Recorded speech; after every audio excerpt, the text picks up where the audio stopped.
Police মানেই ভয় নয়, পুলিশ মানেই ঘরের ছেলে। ইসলামপুরের মানবিকতার অনন্য দৃষ্টান্ত। মুর্শিদাবাদ পুলিশ জেলার ইসলামপুর থানার সদ্য দায়িত্বপ্রাপ্ত ভারপ্রাপ্ত আধিকারিক দেবাশিস ঘোষ মানবিকতার এক উজ্জ্বল নজির স্থাপন করলেন। নিজের দায়িত্ব গ্রহণের পরপরই তিনি ইসলামপুরের এক দুস্থ ও অসহায় পরিবারের পাশে দাঁড়ালেন। জানা যায় ওই পরিবারের উপার্জনক্ষম ব্যক্তি প্রায় 2 বছর আগেই মারা গিয়েছেন। এরপর থেকে 3 সন্তানকে নিয়ে চরম কষ্টে দিন কাটছে পরিবারের। বড় মেয়ে বর্তমানে ক্লাস 10-এর ছাত্রী। পড়াশোনা চালিয়ে যাওয়ার জন্য প্রয়োজনীয় বই কেনার সামর্থ্য ছিল না পরিবারের।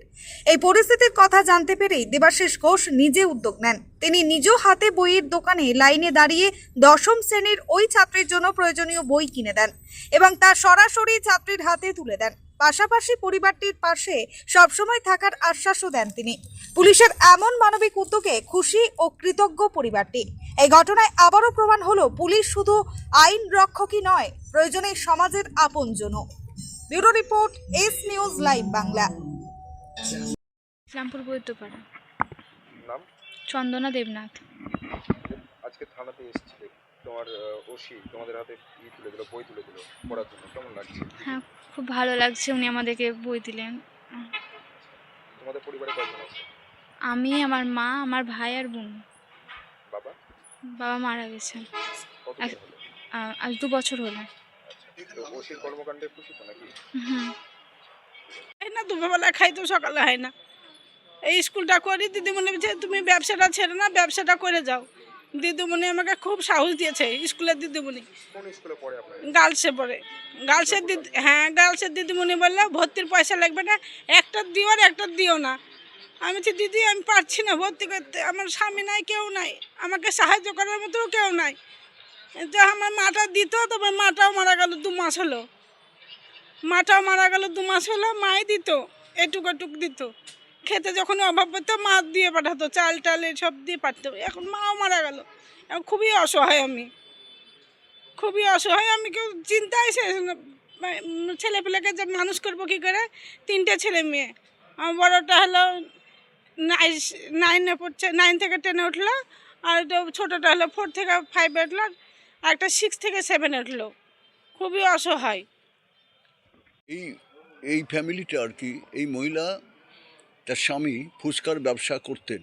গাড়িতে করে ফেরার পথে একটা মোটরসাইকেল দুর্ঘটনায় একদম সাংঘাতিকভাবে জখম হন এবং মারা যান, এবং গাড়িটাও জখম হয়ে যায়, ভেঙে চুরে যায়। ইসলামপুর থানা সবসময় এই অসহায় মহিলার পাশে আছে। তারা এর আগে তার গাড়িটাকে ইসলামপুর থানা থেকে সারিয়ে দিয়ে আপাততভাবে তার ব্যবসাটা যাতে চলতে পারে, 3টে বাচ্চা নিয়ে এই মেয়েটা যেন অসহায় অবস্থায় না পড়ে, সেই ব্যবস্থা করা হয়েছিল। এবং আমরা যারা পিস কমিটি এবং সমাজকর্মী আছি, তারা সবসময় এই ফ্যামিলিটার প্রতি লক্ষ্য রাখি। ওকে বলাই আছে যে পড়াশোনার ক্ষেত্রে, ছেলে মেয়েদের ক্ষেত্রে কোনো অসুবিধা বা অন্য কোনো সমস্যা দেখা দিলে হঠাৎ করে সবসময় আমাদের পাশে আসবে। শরীফুল, এই মেয়েটা ক্লাস 10-এ উঠেছে এবং ওর বইপত্র দরকার, কিন্তু এখন বইপত্রের যা দাম, তাতে সংসার চালানোর পর তার পড়াশোনা কন্টিনিউ করা খুব মুশকিল।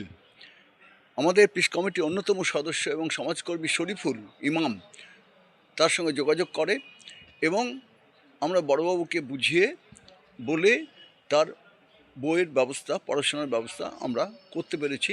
আজকে বড়বাবু নিজে হাতে, মেয়েটির হাতে ক্লাস 10-এ পড়ে, তার হাতে এই বইটা তুলে দেওয়া হলো।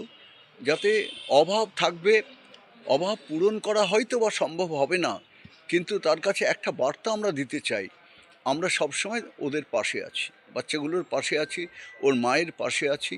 যে কোনো সময় আমাদের সামর্থ্য অনুযায়ী থানা আমাদের পাশে আছে, সেই মতো তার পাশে আমরা সবসময় দাঁড়াবো। আপনার নাম বলবেন? আমার নাম ধীমান দাস। আমি এই ইসলামপুর থানা পিস কমিটির প্রেসিডেন্ট এবং সমাজকর্মী। হ্যাঁ, এই বিষয়ে কি বলবেন? বই দিলে কেমন? তো বইটা দিল ভালোই হলো, আমার উপকার হলো। আমি খুবই খুব, পড়াশোনার কোনো ঘাটতি থাকবে না? হ্যাঁ কোনো ঘাটতি থাকবে না। আমি খুবই করছিলাম, টেনশন করছিলাম যে আমি কী করে বইটা নিব আর কী করে কী করবো। পেটের খাবারই তো জোগাড় করতে পারি না, প্রাইভেটের পয়সা দিতে পারি না সময় মতো, মাস গেলে কিছুই দিতে পারি না। ইসলামপুর বদ্দিপাড়া। আমি খুবই অসহায়, চুমকি দেবনাথ। আমার স্বামী মনে গিয়ে আমি কিছুই কোথাও কিছু পাইনি, আমি খুবই অসহায়। সরকারি প্রকল্পগুলো পান? হ্যাঁ, এটা লক্ষ্মীর ভাণ্ডারটা পাই, লক্ষ্মীর ভাণ্ডার, হ্যাঁ লক্ষ্মীর ভাণ্ডার বিধবা ভাতাটাও করে দিল অল্প দিনে হলো, দিয়ে আমি কিছুই পাই না, খুবই অসহায়, ওই তেলের লবণে চলে, খুবই অসহায় আমি। অ্যাক্সিডেন্ট করলে কিছুই পেলাম না আমি, সবাই বেশি জমি লাগবে, জমি তো আমার নাই, জমি নাই, আমার কিছুই নাই, আমার স্বামীর নামে কিছুই করা ছিল না, হাতে খাটতো পেটে খাইতো। কতদিন আগে মারা গেছে? এই 2 বছর বেরিয়ে গেল। তারপরে অভাবে সংসার চলছে। হ্যাঁ, অভাবে সংসার,